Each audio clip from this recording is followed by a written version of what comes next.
ठाण्यामधलं बालपण कसं होतं, त्याच्यातले टप्पे काय होते, आठवणी काही आहेत का? सो ठाण्यामध्ये शाळेत सरस्वतीमध्येच होतो. मराठी शाळेत शिकलो आणि 10वीपर्यंत as almost an average student. Like सरस्वतीमध्ये मध्ये होतो. खूप मस्ती करायचो शाळेत. अभ्यास तसा मार्क मिळतील पुढे जाईन एवढा अभ्यास करून पुढे जायचो. कारण लहानपणापासूनच शिकवलं होतं की जोपर्यंत तुला कळतं आहे आणि विषय समजला खूप झालं. मार्क मिळतील नाही मिळतील that is completely different ball game. पण असं तुला सांगणारे आईबाबा आहेत? या हां, ते बरं झालं. हां, आणि त्यामुळे घरी पण विषय कळला की नाही ह्याची परीक्षा घेतली जायची. अच्छा, एंटरप्रिनर व्हावं किंवा उद्योजक बनावं असं तुला कधी वाटलं? मी लहानपणापासून माझ्या आजूबाजूचे बघत आलो आहे. It doesn't say so. कारण आमच्या घरी ॲक्च्युली दिवाळी, होळी, संक्रांत साधारण 3-4 आठवडे आधीच चालू व्हायचे. कारण आईचा पोळ्यांचा बिझनेस होता, पोळ्या आणि लाडवांचा बिझनेस होता. पोळ्या आणि लाडवाचा बिझनेस होता तुझ्या घरात? आजीकडे दिवाळीत आजीकडे जायचं म्हणजे अनरशांनी भरलेलं घर आणि फराळांनी भरलेलं घर, तिकडे पाय ठेवायला जागा नसायची. अच्छा, त्यांचा पण बिझनेस होता? त्यांचा पण बिझनेस होता. बाबा पण नोकरी करताना आजूबाजूला काहीतरी करतच असायचे. त्यामुळे बिझनेस ही कल्पना नवीन नव्हती आणि घरातच होती. एक्झॅक्टली. आणि आपण स्वतःचं काहीतरी करावं ही कल्पना पहिले मूळ धरायला लागली इंजिनिअरिंगच्या 3ऱ्या किंवा 4थ्या वर्षात असताना. मित्रांशी बोलताना हे आपण हे केलं तर काय होईल, ते केलं तर काय होईल, how can we essentially be independent and do something of our own. या गोष्टी इंजिनिअरिंगच्या 3ऱ्या-4थ्या वर्षात चालू झाल्या.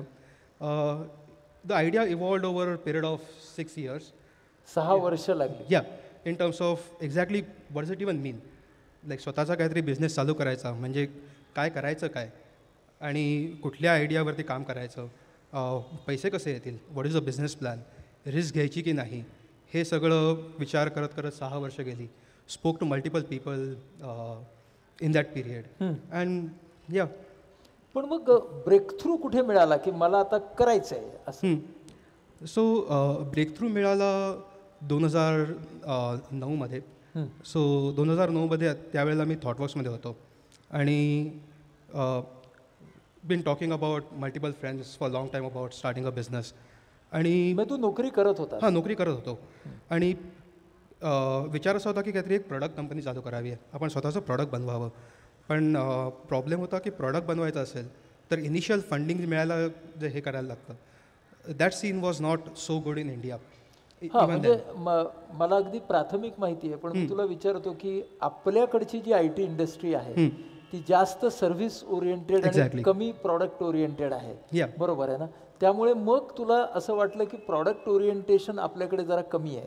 So product orientation was slowly starting to come in.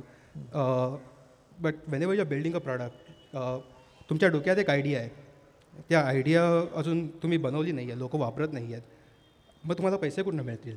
हो, राईट. तुम्हाला स्वतःची सॅलरी पाहिजे.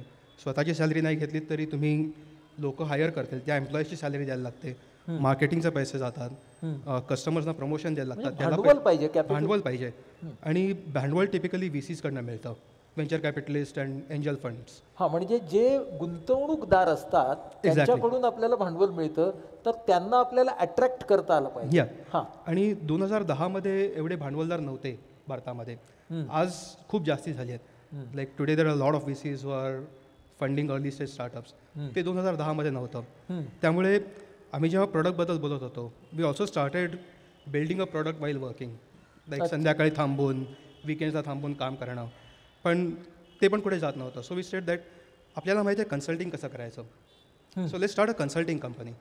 कारण कन्सल्टिंग कंपनीमधनं we can generate a revenue which we then can fund towards building the product. बरं, म्हणजे पहिले काही काळ तुम्ही नोकरी करत होतात आणि संध्याकाळी प्रॉडक्ट डेव्हलप करत होतात. मग तुम्ही असं ठरलं की आपण कन्सल्टिंग कंपनी काढू, म्हणजे आपलंच भांडवल आपण तयार करू. हां, पुढं. सो हा एकदा विचार डोक्यात आल्यावरती 2009मध्ये एका मित्राशी बोलत होतो, सेदू, जो नंतर बिझनेस पार्टनर पण झाला. आणि त्यावेळेला सेदू थॉटवर्क्समध्येच काम करत होता, but he also started looking out for other jobs. आणि he got a job. It was a really good, attractive job, like almost double the salary. आणि he was thinking about it. And तो त्याच्या एका दुसऱ्या मित्राशी, विष्णूशी बोलत होता. आणि विष्णू त्याला विचारलं की तुला स्वतःची प्रोडक्ट कंपनी काढायची आहे. आता तू हा जॉब बदलून दुसरा जॉब घेतलास त्याच्यात डबल सॅलरी मिळेल, but how is it a step closer to what you want to do. आणि हा प्रश्न आल्यावरती देन वी स्टार्टेड थिंकिंग की आपल्याला जर कंपनी बनवायची आहे, सो प्रॉडक्ट कंपनी बनवताना there are two things. One is about the building product itself and second is building the company. हां, म्हणजे आपल्याला उत्पादन पण तयार करायचं आहे आणि आपल्याला कंपनी पण तयार करायची. एक्झॅक्टली. सो आपण जर स्वतःची कंपनी चालू केली, कन्सल्टिंग कंपनी, जरी आपण आता प्रोडक्ट पहिल्या दिवसापासून बनवत नसलो तरी आपण कंपनी बनवतो, आपल्याला ते शिकता येईल. आणि मग त्यामुळे आम्ही असा विचार केला की दुसरा जॉब बघण्यापेक्षा किंवा अधिक इन्कम मिळण्यापेक्षा आय जस्ट कॅल्क्युलेटेड की खिशात किती पैसे आहेत. आणि त्यावेळेला असा विचार होता की आत्ता मी जर थॉटवर्क सोडलं, right, what are the upsides. Upside is will be able to establish our own company. आपला स्वतःचा धंदा होईल, आपल्याला प्रॉडक्ट बनवता येईल. So there was a massive upside, right. And then we started thinking about what is a down side if things don't go well. हां, आपल्या मनासारखं झालं नाही एक्झॅक्टली तर काय होईल. And down side was pretty okay. जास्तीत जास्त काय होईल, 9 महिने काम केलं त्याच्यातनं काही आलं नाही, go back to the job market, थॉटवर्क्समध्ये परत जॉब मिळेल and we can continue doing that. त्याच्यामुळे तुम्हाला धाडस मिळालं. एक्झॅक्टली. की फार काय आपण शून्याच्या खाली जाणार नाही. एक्झॅक्टली. शून्याच्या 1-2 वरच राहू, शिखरावरती पोहोचलं तर ठीकच आहे. या. हां. सो ह्या सगळ्याचा विचार केल्यावरती स्वतःची कंपनी चालू करणं made a lot of sense. हां. त्यामुळे आम्ही ॲक्च्युली चहा प्यायला खाली गेलो होतो थॉटवर्क्समधनं ब्रेक घेऊन. साधारण 4ची गोष्ट होती, 4 वाजता. आणि असं बोलणं चाललं होतं की हे असं करता येईल, कन्सल्टिंग कंपनी चालू करता येईल. आणि त्यावेळेला सिद्धूला म्हटलं की लोक ह्याच्यावरती जास्ती विचार करून अजून काय आपल्याला काही मिळणार नाही आहे. Are you in? He was like yes I am in. He was like yeah sure let's start it. असं तुम्ही केलं? या. म्हणजे चहावरती कंपनी तयार केली. या. म्हणजे चाय के ऊपर कंपनी. एक्झॅक्टली. नाव पण सुचलं का लगेच? ॲक्च्युली नाव सुचायला बराच वेळ लागला. हां. सो अख्खी एक रात्र घालवली नाव शोधण्यामध्ये. नाव फायनली काही मिळालं नाही. आणि आम्ही मित्राच्या फ्लॅटमध्ये बसलो होतो. त्या फ्लॅटचा नंबर होता C24. C24. C24. हा कशाचा नंबर होता? फ्लॅटचा नंबर होता. C24. या. कारण आम्ही नाव शोधताना नाव लहान पण असायला पाहिजे, it should mean something, domain name पण मिळायला पाहिजे, असं सगळं विचार करून नाव शोधत असताना बराच वेळ गेला. And finally like okay C24 apartment name. आणि आता C24 म्हटल्यावरती मध्ये नंबर बदलून 42 करणं वॉज बट ऑब्वियस. कारण डग्लस ॲडमचं एक पुस्तक आहे, हिचहायकर्स गाईड टू गॅलेक्सी म्हणून. आणि त्या पुस्तकात it's a science fiction book, right. And they create a big computer to ask the question of what is the meaning of life, universe and everything. बरं. And that computer gives answer 42. So 42 means life, universe and everything. Okay. आता तिथपासून ते Gojek पर्यंतचा जो प्रवास आहे ना, तर तो गोजेक कसं आलं तुमच्या जीवनात? त्याच्या आधी तुम्ही काही इंटरेस्टिंग प्रोजेक्ट केले? सो C42 आम्ही जानेवारी 2010 चालू केली. आणि finally Gojek happened in October 2016. आणि त्या 5-5.5 वर्षात actually C42 went through multiple different transformations. एकाच धंद्याखाली आम्ही ॲक्च्युली 4 डिफरंट बिझनेस मॉडेल आम्ही ट्राय केली. सो पहिले C42 पहिले 1.5 वर्ष it was only a consulting company. Then we started working on our own product. And again we started one product which was something like Twitter clone. So Twitter मध्ये जशी तुम्हाला social profile maintain करता येते, it was something similar to that, की आपली social profile कशी मेंटेन करायची, how do you engage with customers. So त्याच्यावरती एक प्रोडक्ट चालू केलं. ते प्रोडक्ट आम्ही ॲक्च्युली 2 महिन्यात बंद केलं. आणि त्याच्यानंतर दुसरं प्रोडक्ट चालू केलं, रुबी मंक. कुठलं? Ruby monk.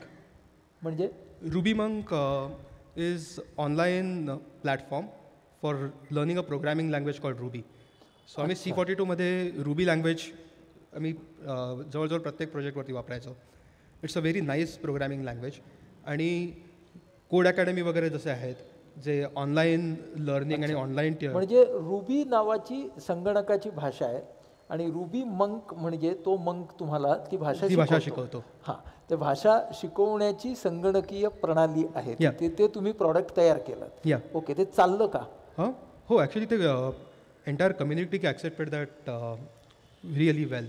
आम्ही प्रॉडक्ट लॉन्च केलं, त्याच्या एक आठवड्यानंतर कोड अकॅडमी आणि अजून 2-3 प्रॉडक्ट्स या मार्केटमध्ये आली, ज्यांनी the entire online learning and online classes, we are one of the first few products to started that. Even today every new Ruby programmer actually goes to RubyMonk to understand the language. म्हणजे आजही ते व्यवस्थितपणे चालू आहे.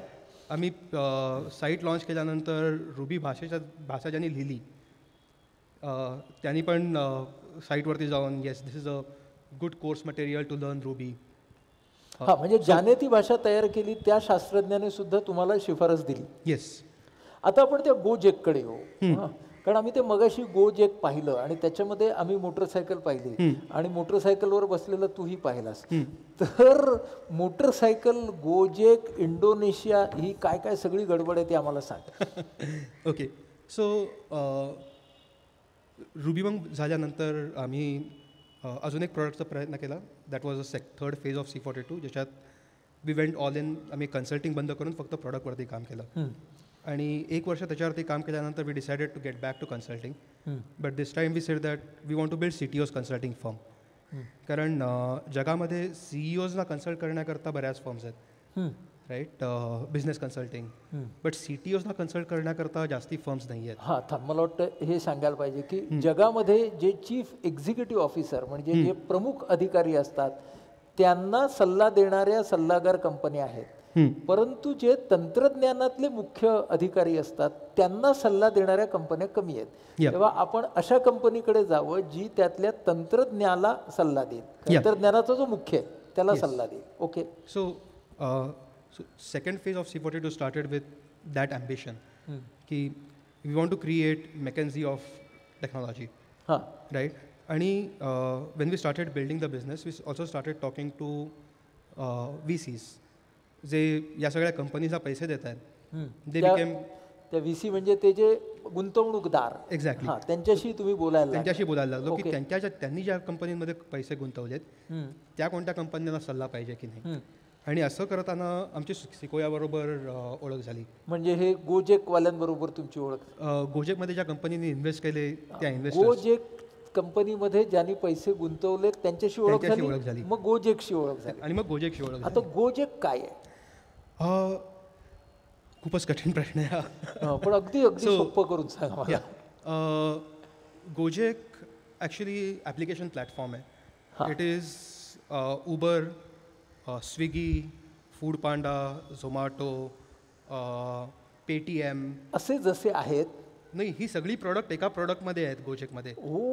Gojek हे एकच product आहे ज्याच्यात 18 वेगवेगळी प्रॉडक्ट्स आहेत. सो म्हणून त्याला सुपर ॲप असं म्हणतात. येस. वा वा वा.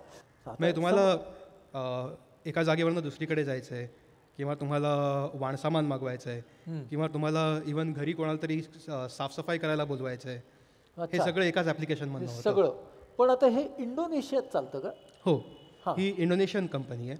हां, आणि तिथं तुम्ही कसे काय पोचलात? सो आम्ही जेव्हा सिकोयाबरोबर बोलत होतो तेव्हा सिकोया 2015मध्ये इंडोनेशियामध्ये इन्व्हेस्ट करायचा विचार करत होती आणि त्यावेळेला Gojek was just in its beginning phase. Like 3 महिन्याची कंपनी होती. 3 महिनेच त्या कंपनीला झाले. Exactly. And they were already facing problems त्यांच्या टेक्नॉलॉजीमध्ये आणि त्यांच्या तंत्रज्ञानामध्ये प्रॉब्लेम येत होते. येस. आणि त्यामुळे सिकोयाने आम्हाला इंट्रोड्यूस केलं की ह्यांच्या टेक्नॉलॉजी मध्ये काहीतरी प्रॉब्लेम येत आहेत. The application is not scaling. लोकांना त्यांची सर्व्हिस वापरायची आहे पण ती सर्व्हिससारखी डाऊन जाते आहे. So we started working with them as consultants to help their platform. आणि मग तो प्लॅटफॉर्म त्या काळी किती लोक वापरत होते? त्यावेळेला साधारण एक 30,000 लोक तो 30,000 लोक वापरत होते. आज 2018 साली हा सुपर ॲप किती लोक वापरत आहेत? That's around 20 million. म्हणजे 2 कोटी आणि 30,000पर्यंत हे गेलं. ह्या सगळ्याच्या मध्ये तुम्ही मग आता हळूहळू तुमची टीम खूप वाढली असेल? नाही, त्याच्या अगोदर मला असं वाटतं की गोजेक हे इंडोनेशियामध्ये होतं. तुमचे व्हेंचर कॅपिटलिस्ट कुठले होते आणि सिकोया ते पूर्ण साऊथ ईस्ट एशियाकडे बघतात. साऊथ ईस्ट एशियाकडे. आणि तुम्ही भारतामधून तो सपोर्ट देत होता त्यांना का कुठून? बँगलोरमधूनच देत होता? बँगलोरमधनं. अच्छा, पण मग हा जो डिस्टन्सचा भाग आहे यामध्ये आता मी ते चौथी पास बोलते तर मी दुसरी पास बोलते, पण मग हा डिस्टन्सचा भाग मध्ये येत नाही का मग अशा पद्धतीच्या कामात? डिस्टन्सचा भाग नेहमीच मध्ये येतो, पण गेली 10 वर्ष लाईक अरादर 13 वर्ष जे काम करतो आहे मी कम्प्युटर सायन्समध्ये, डिस्ट्रीब्युटेड डेव्हलपमेंट हे नेहमीच चालू असतं. कारण तुम्ही जसं वेदमध्ये म्हणत होतात की तुम्ही इकडनं आउटसोर्स करत नाही, तुम्ही इनसोर्स करताय. मी माझं सगळं आयुष्य आउटसोर्सिंगवरतीच काढलं आहे. सो ॲक्च्युली इंडोनेशियाबरोबर काम करणं थोडं सोपं आहे, कारण इंडोनेशिया 1.5 तासाचा फरक आहे, राईट. माझं most of the this thing career been working with companies in US, New York and San Francisco, की तिकडे 12 आणि 14 तासांचा फरक पडतो. सो येस, त्याचा फरक पडतो, पण आजची जी तंत्रज्ञान आहे, टेक्नॉलॉजीज आहेत, लाईक तुम्हाला व्हॉट्सॲपमधून पाहिजे तेव्हा कॉल करता येतो, स्काईप किंवा झूम वापरून व्हिडिओ कॉल करता येतो, स्क्रीन शेअरिंग करता येतं, त्यामुळे you can overcome these problems. बरोबर. आणि ऑब्व्हियसली ट्रॅव्हल पण करायला लागतं सारखं. पण मग आता तू सिंगापूरमध्ये कसा गेलास? सिंगापूरमध्ये मी साधारण 4 महिन्यापूर्वी गेलो, कारण आत्तापर्यंत आम्ही फक्त इंडोनेशियामध्ये होतो. And now we are also launching in other South East Asian countries including Singapore. So now have to travel across South East Asia as well as Bangalore. So बँगलोरवरनं सगळीकडे ट्रॅव्हल करणं जरा कठीण जायला लागलं, म्हणून मग सिंगापूरला शिफ्ट झालो. म्हणजे आज तू सिंगापूरवरून आता इंडोनेशिया, बंगलोर आणि rest of the south East Asian countries याच्यामध्ये हेच ॲप किंवा अशा तऱ्हेचं ॲप या का हेच ॲप? ॲप तर सेमच आहे. जी सर्व्हिस आम्ही इंडोनेशियामध्ये लॉन्च केली आहे, हां, the same service we are launching in rest of South East Asia. त्याचं नावही ब्रँडही तोच असेल. Brand actually we are trying with different things. So Vietnam आणि थायलंडमध्ये when we did the customer research, what we found was तिकडे लोकांना local brand असणं खूप महत्त्वाचं आहे. त्यामुळे आम्ही जेव्हा गोजेक व्हिएतनाममध्ये लॉन्च केलं, तेव्हा instead of calling it Gojek, we are calling it Go Viet. Go Viet, right. कारण local brand having a local face and local figure is very important for Vietnam. बरं, आता याच्यात तो 2 व्हीलरवाला कुठून येतो? ॲज आय सेड की गोजेकचे जो main services आहेत, हां, that is transport, food delivery and logistics. अच्छा. आणि for all these services it is a 2 wheeler bike driver who takes people from one place to other place. So the entire business started, like Gojek business started around 8 years back. It actually started as a social enterprise for giving businesses to these bike drivers. म्हणजे त्याची सुरुवात जी झाली ती bike ड्रायव्हर्सना हे सगळं देण्यापासून झाली. Exactly. आणि आता सगळेच जण हे वापरतात. या आपल्याकडे गोव्यामध्ये कसे जे बाईक ड्रायव्हर्स असतात ना, हो, गोव्याला बाईकची टॅक्सी असते. एक्झॅक्टली. तसे इंडोनेशियामध्ये ट्रेडिशनली बाईक ड्रायव्हर्स असतात. अच्छा. पण त्यांना जनरली धंदा कमी मिळायचा. बरं. सो त्यांना इन्कम कसं मिळेल, त्यांचं ओव्हरऑल ॲव्हरेज इन्कम कसं वाढवता येईल, ह्याच्याकरता पहिले गोजेक सुरू झाली 2010मध्ये. आणि आज ते गोजेक जे आहे हे कुणीही वापरू शकतं आणि म्हणून तो कोट्यावधींमध्ये ते गेलं. या आज गोजेक कोणीही वापरू शकतं. मी जेव्हा गोजेक जॉईन केली तेव्हा साधारण एक 10,000 ड्रायव्हर होते प्लॅटफॉर्मवरती. आज 10 लाख ड्रायव्हर्स आहेत प्लॅटफॉर्मवरती. प्लॅटफॉर्मवरती साधारण एक 450 रेस्टॉरंट्स आणि मर्चंट्स पण आहेत. आता बघा, गेल्या सगळ्या वर्षामध्ये तुझं आयुष्य सुद्धा एका बाजूने बाईकवरती बसल्यासारखंच झालेलं आहे. तर तू बाईकही चालवतोस आणि बाईक तुला आवडते. तर उत्तम बायकर आणि उत्तम उद्योजक यांच्यामध्ये समानता काय आहेत? सो ॲक्च्युली ह्याच्यावरती मी एक टॉक दिला होता की जेव्हा बाईक जेव्हा चालवतो आहे किंवा even when you are running a business, what you are trying to do is you are always trying to go as fast as you can. बरं, बाईकवरती आणि उद्योजक दोघांच्याही मध्ये गतीला महत्त्व आहे. Yeah and okay, when I say bike चालवतोय रस्त्यावरती नाही, when you are riding a bike on track where it is safe. हां, बरोबर. हां, राईट. बरं झालं, म्हणजे थँक्स फॉर दॅट क्लॅरिफिकेशन. आणि भारतातले रस्ते पुन्हा वेगळेच आहेत. Exactly, right. सो जेव्हा ट्रॅकवरती जेव्हा बाईक चालवत आहे आणि you are coming down the street, right, throttle पूर्ण ओपन आहे, you are going 150-200 kmph and you have to brake now, right? You have to brake, pull the brake hard, you have to control throttle, you have to change gear, and you have to lean over the bike into the turn. So अशा 10-15 वेगवेगळ्या गोष्टी करायला लागतात. ज्या वेळेला तुम्ही हे करत असता त्यावेळेला तो बॅलन्स राखण्यासाठी या सो तुम्हाला बॅलन्स पण ठेवायचा आहे, तुम्हाला वेग पण कमी करायचा आहे, 200 किलोमीटरवरनं 60 किलोमीटरवरती यायचं आहे. आणि परत 200ला जायचंय. या आणि हे सगळं एकदम कमी वेळामध्ये करायचं आहे. Now the only way you can do this is if you have focus, if you have clear focus on what you want to do, that is one. And then how you gain focus is तुम्ही बाय ती स्थिरता मिळवणार कशी. Exactly ती focus मिळवण्याकरता the more practice you do. हां, जसं बायकर प्रॅक्टिस करतो, सराव करतो. या की आता तुम्ही जेव्हा बाईक चालवताय तेव्हा ॲक्सेलरेटर कमी करून ब्रेक दाबून क्लच दाबायला विचार नाही करायला लागत, because you have done it so many times, you have done it tens of thousands of time. म्हणून ती ते मसल मेमरीमध्ये येतं. आणि ते एकदा मसल मेमरीमध्ये आलं आणि त्याच्यावरती फोकस वेस्ट नाही करायला लागला, then you can focus on something else. So how you spend your focus is very critical. Is same between bike and same between business, right? Now to gain that focus you need to practice. तेव्हा सरावाची गरज आहे. Exactly. आणि when you are trying to go fast you can't practice, which means sometimes you have to go slow. You have to go slow to learn so that you can go fast. हे फार छान आहे, हे फारच गोड आहे. हां, की आपल्याला जर गतिमान पद्धतीने बाईक चालवायची असेल तर स्लो चालवण्याची प्रॅक्टिस करायला पाहिजे. त्या स्लो चालवण्याच्या प्रॅक्टिसमधनं जेव्हा आपली एक पकड निर्माण होईल आणि तू छान शब्द वापरला, मसल मेमरीमध्ये ते कौशल्य जाईल. म्हणजे त्याला आपण छान स्नायूंच्या स्मृतीमध्ये असं म्हणू की मसल मेमरीमध्ये जेव्हा ते कौशल्य जाईल तेव्हा ते ऑटोमॅटिक होईल. आणि मग तू 150 वरून 200, 200 वरून 60, 60 वरून परत 150 असं सगळं येऊ शकशील. तेव्हा हा बायकर आणि बिझनेसमॅन ह्याच्यातलं साम्य आहे. अजून एक साम्य मला असं जाणवतं की बाईक चालवताना एक कन्सेप्ट आहे, is you look where you go. तुम्ही वेअर यू गो. या तुम्ही जिकडे बघताय तिकडे तुमची बाईक जाईल.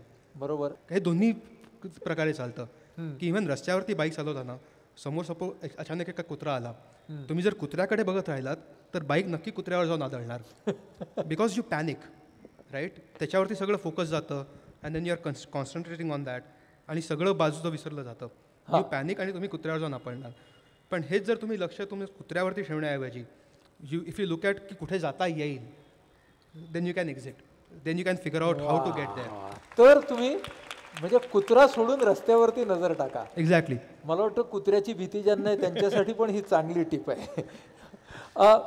या सगळ्याच्या मध्ये 2 प्रश्न आहेत माझ्या मनात. पहिला प्रश्न असा आहे की आता तू एवढा सगळा फिरतोस, हे सगळं चालू आहे, तुझं आयुष्य एका स्पीडमध्ये चालू आहे, तिथे सुद्धा तुला स्लो डाऊन होण्याची गरज भासते का रे?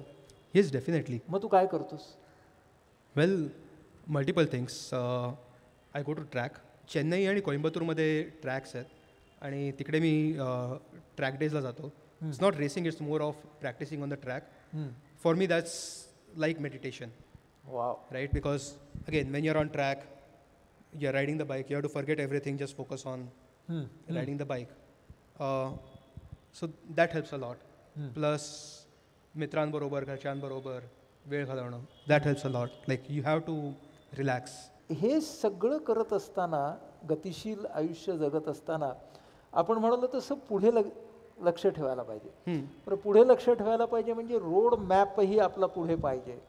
तर मग पुढचा एक 4-5 वर्षाचा बिझनेसचा रोड मॅप तुला काय दिसतो असं आम्हाला जरा सोप्या पद्धतीने सांग. सो पुढची 4-5 वर्ष गोजेक करता it's primarily going to be South East Asia and developing countries.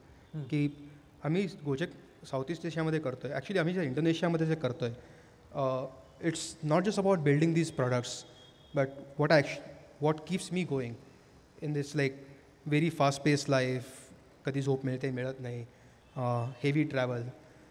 What keeps me going is what we are doing for the country. For the country? Yes, because Indonesia is yet another developing world. मला जे भारतामध्ये जे मला करायला आवडलं असतं ते आम्ही आता इंडोनेशियामध्ये करतो आहे. We have change, like Gojek literally has change the way people behave, the way people function in Indonesia. Right, we have created like in 2016 unemployment rate of Indonesia went down by 0.5% due to Gojek. Right? We have pumped close to $1 billion in country's economy. Fortune actually listed us as 17th company which is making good change in the world. And this is the only Southeast Asian company present in that list. हां, म्हणजे तुम्ही Indonesia नावाच्या देशाच्या जीवनामध्ये फरक घडवताय. Exactly. What we are building is, we are building the infrastructure on which the country runs. Right? कारण आपल्याकडे भारतामध्ये पण यू वुड हॅव नोटीस की UPI आल्यानंतर पेमेंट्स जे सिम्प्लिसिटी आली. आज लोक डिजिटल ट्रान्झॅक्शन्स करू शकताय. UPI made that difference. Like technology definitely creates that step function for you, for the entire country to operate. And that's the step function which we are creating for Indonesia. Me just curiosity म्हणून विचारते की मग इंडोनेशियाचं काम तुम्ही पाहताय आणि भारतामध्ये पण आपल्या इथे बरंच काम चाललंय म्हणजे ॲट व्हेरियस स्टेजेस. तर भारताच्या कामाकडे तुम्ही जेव्हा बघता तेव्हा are we at a right pace किंवा काय वेगळं करायला हवं आहे आपल्याकडे असं वाटतं तुम्हाला? Well, we are definitely making a lot of progress. And मगाशी जे तुम्ही म्हणत होतात, even services to product, that mentality is also slowly shifting. A lot of people are moving towards product. Obviously, scene here is a lot more competitive than Indonesia. So म्हणजे इथे सुद्धा सेवेकडून उत्पादनांच्याकडे चाललंय, पण इकडची स्पर्धा ही निश्चित तिकडच्या पेक्षा जास्त आहे. त्याच्यातून पुढचा प्रश्न विचारतो, मग भारतासाठी सुद्धा काही करायचे प्लॅन्स आहेत का?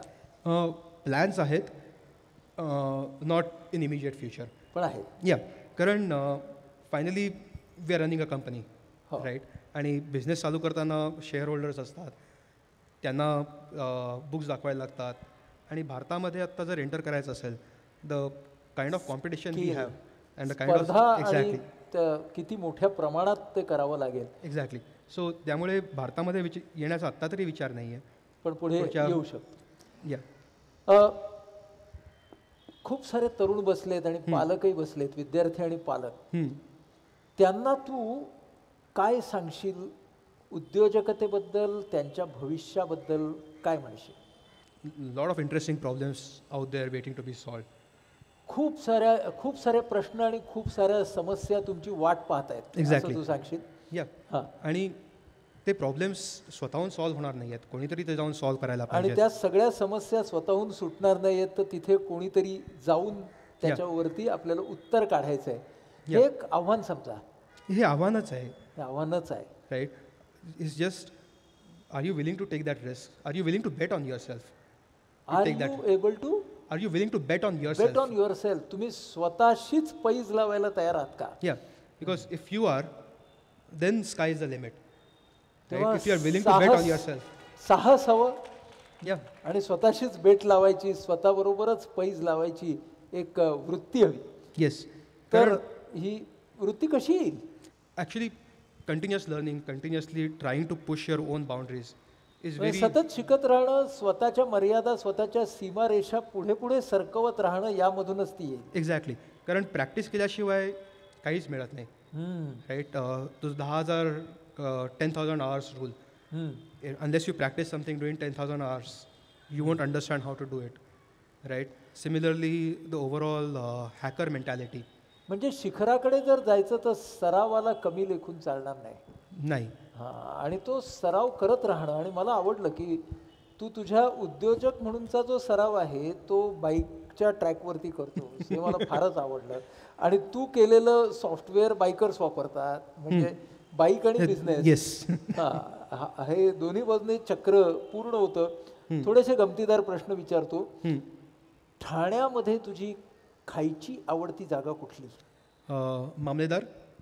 तुझ्या आयुष्यामधले रोल मॉडेल्स कुठले? Elon Musk, Bill Gates. आवडतं गाणं, आवडती कविता? तशी मी गाणी जास्ती ऐकत नाहीत. कविता 2 आठवड्यात दिसिंग. कोलंबसाचं गर्वगीत. वाह, कोलंबसाचं गर्वगीत. आणि तुतारी. आणि तुतारी. शेवटचे 3 प्रश्न आहेत. तुला सेंटेन्सेस पूर्ण करायला सांगतो, वाक्य पूर्ण करा. मला जेव्हा खूप थकल्यासारखं आणि डिप्रेस्ड वाटतं तेव्हा मी पुस्तक वाचतो. आजवरच्या माझ्या आयुष्यातली माझी सगळ्यात स्ट्रेंथ शक्तिस्थान म्हणजे नॉट गिविंग अप. Like सोडायचं failure is fine, but whenever you fail, look back, learn, see what went wrong, and continue. पुढे जा. उद्याचा दिवस माझ्यासाठी Very exciting. Like what's happening in overall technology space, what's coming. तो उद्याचा दिवस माझ्यासाठी खूप एक्साइटिंग आहे. आणि कालचा दिवस माझ्यासाठी Even that was exciting. That was also exciting. Yes. तर मग आजचा क्षण माझ्यासाठी, आत्ताचा क्षण माझ्यासाठी It's just a transition between yesterday and between yesterday and tomorrow. बरं. आत्ताचा क्षण हा माझ्यासाठी उद्या आणि आज याच्या मधला टप्पा आहे. कुठलीही बाईक जर चालवायची तर त्याच्यातले जे काही मुद्दे तू सांगितलेस आणि जे उद्योजकाच्या दृष्टीनेच का पण प्रत्येक माणसाने आपल्या करिअरकडे बघताना त्याचा एक विचार करायला पाहिजे, ते मुद्दे मला थोडे असे सापडले की पहिला जो मुद्दा दिसतो तो ध्येयाची निश्चिती आणि त्याच्याबरोबरची असलेली बांधिलकी ही आहे. म्हणजे आपल्यापैकी खूप जणांना असं वाटतं खूप की मी हे करीन, मी ते करीन, मी कुठे नोकरी करायची, इन्फोसिससारखी नोकरी सोडायची तशी तुला काहीच गरज नव्हती, पण त्या ध्येयाची मला नेमकं का कुठे जायचं आहे and how much is this taking me towards my goal. तर फक्त ऑक्युपाईड न राहणं पण प्रोडक्टिव्ह असणं हे मला एक खूप महत्त्वाचं सूत्र दिसलं तुझ्या या सगळ्या प्रवासामध्ये. दुसरं मला असं दिसतंय की आपण असं स्टार्टअपचं खूप उदात्तीकरण करतो, पण एका स्टार्टअपच्या मागे भरपूर फेल्ड स्टार्टअप्स पण आपल्याला दिसतात. आणि मला वाटतं या दोन्हीमधला डिफरन्स हा त्या कॅल्क्युलेटेड रिस्कचा भाग आहे की ती डोळस जोखीम घेणं, की नेगेटिव्हला जाणं म्हणजे काय आणि झिरोवर असणं म्हणजे काय आणि मग शिखरावर कसं जाता येईल, हा मला वाटतं उद्योजकाने एक विचार करण्याची गरज आहे आणि ती आपल्याला परत तुझ्या प्रवासात दिसते. जॅकमा हे खूप मोठं नाव आहे, पुन्हा उद्योजकतेच्या जगात ग्लोबल नेम आहे आणि त्यांचं एक असं म्हणणं आहे की अपॉर्च्युनिटी इज एव्हरीवेअर, पण ती अपॉर्च्युनिटी खरी जी प्रत्येकजण बघू शकत नाही. म्हणजे अपॉर्च्युनिटीज तशा असतात तर तुम्हाला खूप अर्ली बर्ड फायदे खूप मिळाले, मग तो रुबी मंक असेल किंवा गोजेकसारखा सुपर एक ॲप्लिकेशन असेल, तर प्रत्येक आपल्या क्षेत्रामध्ये अपॉर्च्युनिटी शोधणे ही पण एक सवय स्वतःला लावून घ्यायला पाहिजे. डेफिनेटली. आणि ती पटकन त्याच्यावर काहीतरी ॲक्शन रूप करणे हे मला एक खूप आवडलं. आणि सगळ्यात आवडलेल्या गोष्टी आहेत म्हणजे प्रॅक्टिस, ज्याच्यातून एक एक्सपर्टीज क्रिएट होतो.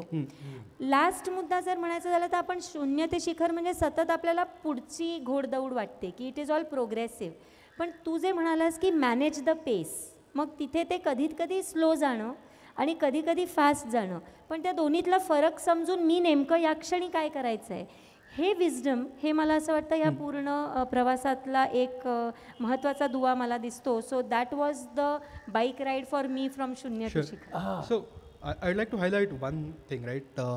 तुम्ही जे म्हणालात की ऑप्शनॅलिटी आणि वेगवेगळे ऑप्शन्स तुमच्यासमोर नेहमीच येत राहतात. One very important thing for everyone, like तुम्ही नोकरी करताय किंवा उद्योग करताय, you have to make a choice. You can never, तुम्हाला पर्याय निवडायचा आहे. Yes exactly. कारण तुम्ही जर पर्याय निवडला नाहीत तर डिफॉल्ट पर्याय तुमच्याकडचा निवडला जाईल. तुम्ही जर तुम्हाला हवा तो पर्याय निवडला नाही तर तुम्हाला कोणता तरी पर्याय निवडायला लागेलच. कारण ते तर not choosing is also a choice. Exactly. And that is lot more harmful than making a bad choice. तर त्यामुळे त्या पर्यायाबरोबर येणारी जबाबदारी आणि तो पर्याय राबवताना द्यायची किंमत ही सुद्धा मी डोक्यात ठेवली पाहिजे, हे तुला सांगायचं आहे. पण ॲप आणि सुपर ॲपच्या मागे सुद्धा एक तपश्चर्या असते आणि ती अंतर्देशीय तपश्चर्या असते हे आम्हाला माहिती नव्हतं. ते आज तुझ्या निमित्ताने कळलं.